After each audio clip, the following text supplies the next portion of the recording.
"Consecrate yourselves," said Joshua to the people of Israel, "for tomorrow the Lord will do amazing things among you." Now, this promise to the people of Israel as they're entering into the promised land extends to us as well as the New Testament people of God who have received the good salvation or the renewal that comes through Jesus. That our God has the power to do immeasurably more than we ever ask or imagine. But often our lives don't feel or look all that amazing, do they?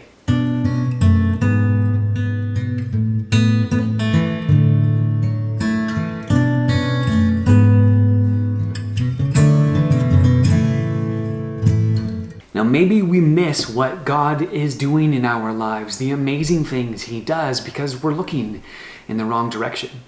This past weekend, I was reading The Midnight Library, this book by Matt Haig, which talks about one library, infinite lives. And I won't get into too many details, but it's an amazing thought experiment of a woman who approaches her own death. And as she's kind of going through this process, she enters into a library somewhere, which has access to all of the different multiverses and all of the different lives that she could possibly have lived. She sits down with her book of regrets and is able to kind of choose to change some of the decisions that she might regret over her past life. And that leads her into a different life in different places, in different ways. She gets to experience what life could have been like.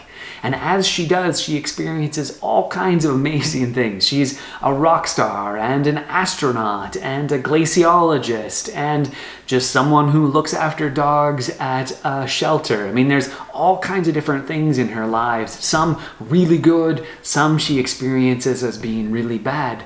But as she goes along, she learns that life isn't necessarily so much about the success or the things she thinks are amazing, but more about the way that she interacts with and has relationships with others. Now, the woman's name is Nora, and what she experiences as being the thing that leads to an amazing life is love. Love, she says.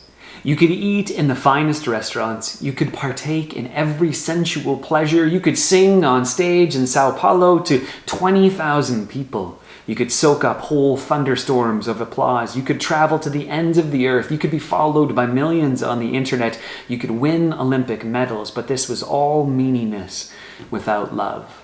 And not necessarily without love for others towards her, but without love for her towards others. Reminds me of the passage in 1 Corinthians 13 where Paul says that we could have all of these amazing gifts, but if we don't have love, we really have nothing. So maybe the amazing things that God is doing among us, or that tomorrow will do among us, maybe those amazing things are the fact that we actually care for one another, that we are able to see the people that we interact with, not just as things that we interact with in order to get what we want out of the day, but actual people that we can care about. The teller or the checkout clerk or the person that walks down the street that we happen to bump into, or maybe our secretary or our boss, or the people that help us around on the farm, all of these different things, maybe even our own spouses or our children or our parents. We can see them as people to be loved and to pour our lives into, recognizing that that's probably going to lead to hurt both for us and sometimes even for others, because there is no life and there is no living without hurting someone, at least not this side of the newness that Christ brings. But maybe the amazing things that God is bringing to us is the love that we can share with one another. So may you be amazed at the way in which God showers His love on you, but most of all, the ways in which His love flows through you towards others. And may you recognize that the life worth living is really a life where we are loving.